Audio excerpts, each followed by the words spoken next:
इसकी आड़ में देश में जनहित के जरूरी मुद्दे भी दरकिनार कर दिए जा रहे हैं, जबकि भारतीय संविधान के मूल निर्माता परम पूज्य बाबा साहब डॉक्टर भीमराव अम्बेडकर तो अपने देश में पहली बनी कांग्रेसी सरकार में ये भाप गए थे कि केंद्र व राज्यों में सत्ता जातिवादी व संकीर्ण मानसिकता रखने वाले लोगों के हाथों में रहते हुए यहाँ सदियों से उपेक्षित रहे खासकर SC, ST व OBC वर्गों के लोगों को जिंदगी के हर पहलू में आगे बढ़ने के लिए जो भी इन्हें संविधान में कानूनी अधिकार मिले हैं तो उनका भी इन्हें सही से पूरा लाभ नहीं मिल पाएगा। और ये सब बाबा साहब ने केंद्र में पहले बने कानूनी मंत्री पद पर रहते हुए खुद होते हुए भी देखा है,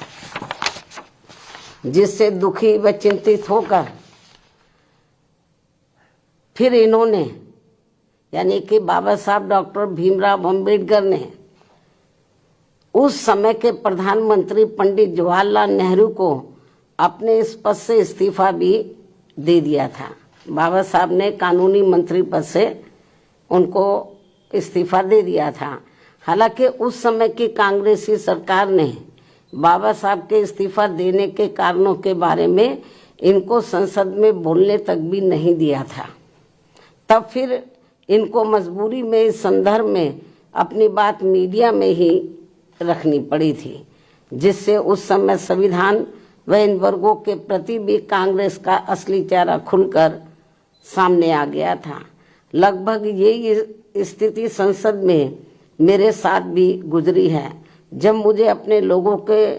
उत्पीड़न के विरुद्ध राज्यसभा में बोलने नहीं दिया था और तब फिर मजबूरी में मुझे उस समय राज्यसभा से इस्तीफा भी देना पड़ गया था। इसके साथ ही बाबा साहब के देहांत होने के बाद भी केंद्र में काफ़ी वर्षों तक रही इसी कांग्रेस पार्टी की सरकार ने इनके आदर सम्मान में इनको हर मामले में पात्र रहे भारत रत्न की उपाधि से भी सम्मानित नहीं किया था, जिससे फिर इस पार्टी के सत्ता में हटने के बाद BSP के अथक प्रयासों से ही श्री BP सिंह की सरकार में इनको ये सम्मान दिया गया था। उसी समय वर्षों से लटकी पड़ी OBC वर्गों की मंडल कमीशन की रिपोर्ट को भी लागू कर दिया गया था, जिसे कांग्रेस पार्टी ने लागू नहीं किया था। इसको लटका के रखा था, जबरन लटका के रखा था, क्योंकि इनकी मानसिकता सही नहीं थी कांग्रेस की। ये लोग नहीं चाहते थे कि पिछड़े वर्ग के लोगों को भी आरक्षण का पूरा लाभ मिले। इतना ही नहीं बल्कि बाबा साहब की मूवमेंट को आगे बढ़ाने वाले BSP के जन्मदाता एवं संस्थापक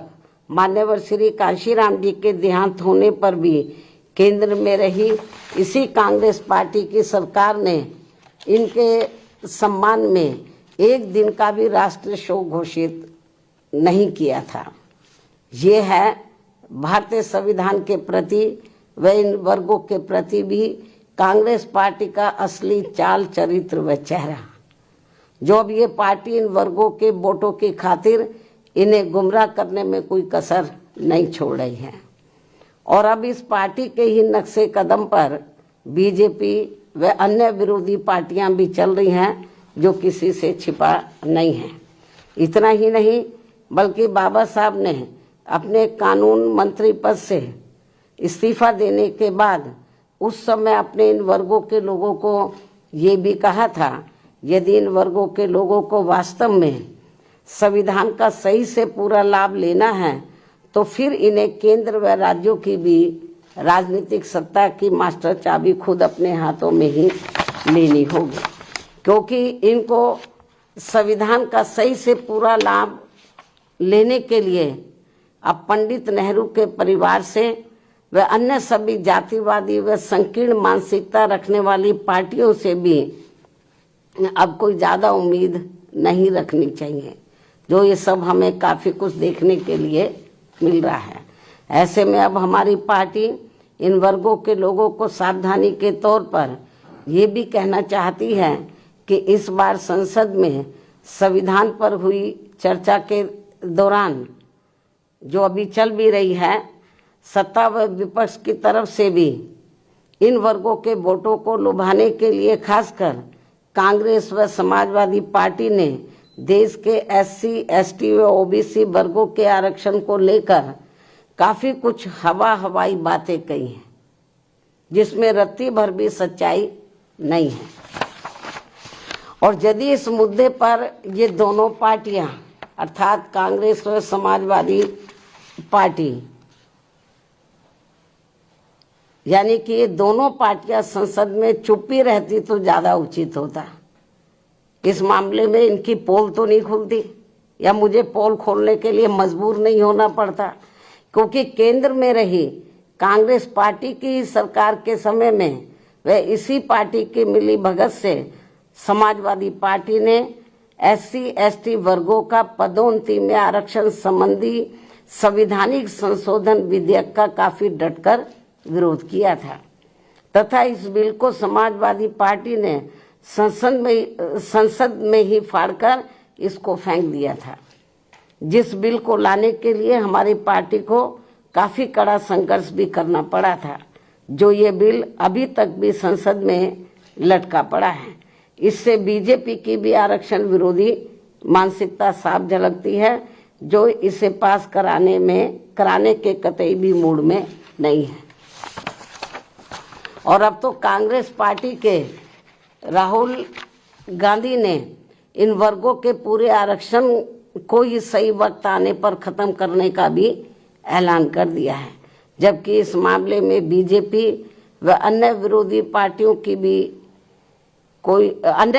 पार्टियां भी कोई कम नहीं है। और अभी भी हमें सत्ता व विपक्ष द्वारा आरक्षण को निष्प्रभावी बनाने वैसे खत्म करने के लिए इन सब की सोच लगभग एक जैसी ही देखने को मिलती है। इतना ही नहीं बल्कि अब तो ये पार्टियां अंदर आपस में मिलकर कोर्ट की आड़ में भी इनके आरक्षण को निष्प्रभावी बनाने में वे आगे चलकर इसे पूरे तौर से खत्म करने की भी पूरी कोशिश में लगी हुई हैं, जिनसे इन वर्गों के लोगों को हमेशा सावधान रहना है, क्योंकि इसके अनेकों उदाहरण इन वर्गों के सामने हैं। इसके साथ साथ देश में सर्व समाज में से गरीब, असहाय व बेरोजगार लोगों को भी रोटी रोजी के साधन ना के बराबर ही मिल रहे हैं। आए दिन यहाँ गरीबी, बेरोजगारी व महंगाई आदि भी काफी ज्यादा बढ़ रही है। पिछले काफी वर्षों से देश की अर्थव्यवस्था भी कोई खास अच्छी नहीं चल रही है। ऐसे में अब वर्तमान